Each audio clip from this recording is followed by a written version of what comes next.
Hello guys, welcome to An Academy. This is Dr. Abroad. So in this video, I'm going to talk you about the study pattern of abroad कि medical colleges में abroad में कैसे पढ़ाई जाती है, इसकी study pattern क्या होती है, सिलेबस कैसा होता है, क्या इंडिया से सेम होता है या टोटली डिफरेंट होता है। तो सबसे पहले मैं बात करना चाहूँगा कि सिलेबस पे सिलेबस टोटली सेम होता है।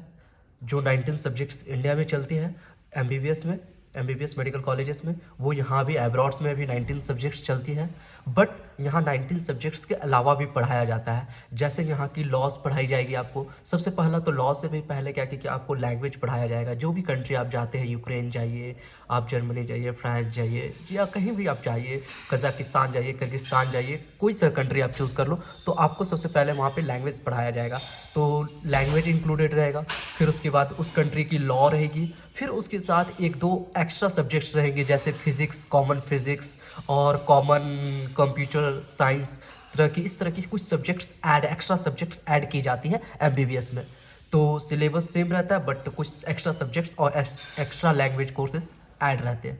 तो ये हो गई। और अब हम दूसरी बात आती है, क्या स्टडी पैटर्न कैसा होता है। जैसे क्या इंडिया में क्या होता है कि थियोरिटिकल बेस्ड एग्जामिनेशन होता है, बट यहाँ पे क्या होता है, टोटली डिफरेंट है कि एमसीक्यू बेस्ड एग्ज़ाम होती है। और एमसीक्यू बेस्ड एग्ज़ाम होती है। उसके बाद वाइवा जो वहाँ पे होता है, यहाँ पे भी वाइवा होता है, बट यहाँ पे 12 मार्क्स का वाइवा होता है, जिसमें आपको किसी कंट्री में 2 लाख के पास है, किसी कंट्री में 4 लाख के पास है, किसी कंट्री में 3 लाख के पास है। तो पासिंग मार्क्स इतने रहते हैं 12 के अंदर। तो और ये हो गई। और जो वहाँ पे थियोरेटिकल एग्ज़ाम होती है, यहाँ पे थियोरेटिकल एग्ज़ाम बिल्कुल भी कोई भी एग्ज़ाम हो, फर्स्ट ईयर से लेके आपका 6th ईयर तक, वो एक भी थियोरेटिकल एग्ज़ाम होगा ही नहीं।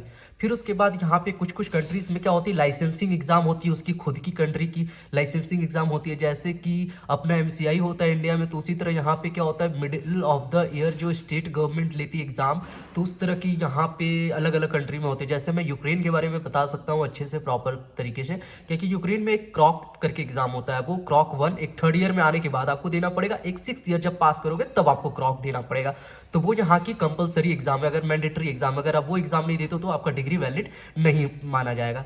तो ये डिफरेंसेस है। और फिर इसके बाद जो आती है क्या कि एक स्टेट ऑस्की एग्ज़ाम होती है। उसमें क्या होते हैं, एक कमिटी टीम बैठी रहेगी, उसमें आपको सारा चीज़ रिप्रेजेंट करना रहेगा। 3-4 सब्जेक्ट का एक साथ एग्ज़ाम लिया जाएगा। तो इस तरह की भी एग्ज़ाम होती है।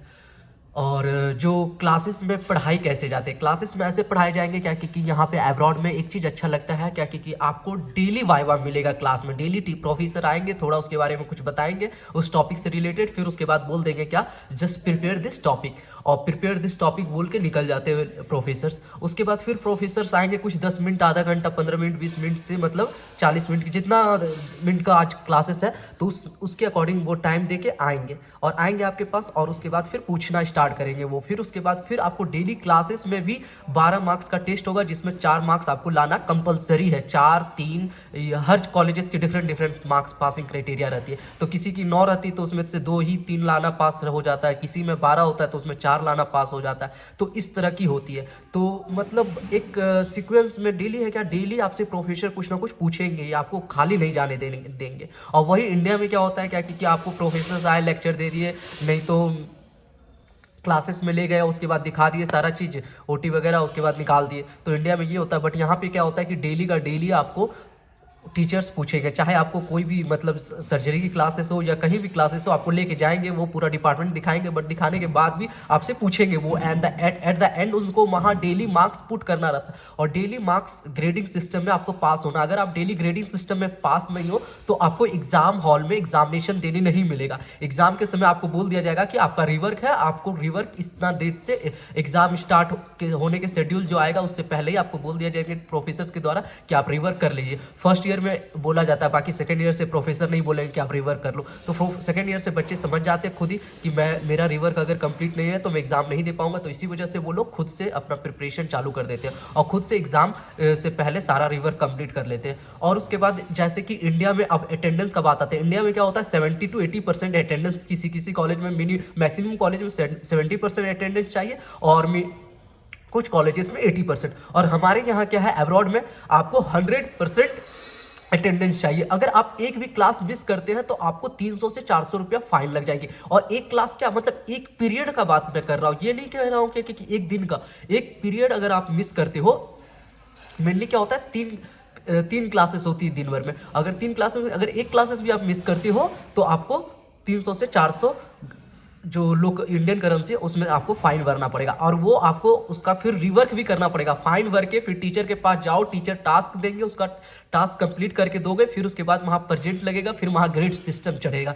और ग्रेडिंग यहाँ प्रेजेंट भी नहीं लगता है, यहाँ पे ग्रेडिंग मार्क्स चढ़ेगी तभी आप प्रेजेंट हो, वरना आप एब्सेंट हो। और उसके बाद क्लास जाने के बाद भी अगर आप टीचर को अच्छा से नहीं सुनाए, अच्छा से अगर उसको अपना प्रेजेंटेशन नहीं दिए, वाइवा अच्छा तरीके से नहीं दिए, तो वो फिर एब्सेंट लगा देंगे। वो 3 मार्क्स लग गया, जो पासिंग मार्क्स से 1 नंबर भी नीचे लग गया तो आप मतलब एब्सेंट हो क्लास में, आपको उसका रिवर्क दोबारा करना पड़ेगा। हाँ, अगर आप क्लास में प्रेजेंट हो और नेगेटिव लगाया तो क्या करना पड़ेगा, क्या कि आप 2 दिन के अंदर अगर वो रिवर्क कर लेते हो, 2 दिन के अंदर जाके वो टीचर से टास्क लेके फिर से दोबारा सुना देते हो, तो क्या करेंगे, वो तुरंत प्रेजेंट लगा देंगे। अगर विद इन 1 मंथ 2 मंथ अगर हो जाता है, उसके बाद आप जाते हो टीचर्स के पास, तो फिर क्या करेंगे, टीचर्स आपको बोल देंगे कि नहीं सॉरी, आपको स्पेशल परमिशन डीन ऑफिस से लेना होगा।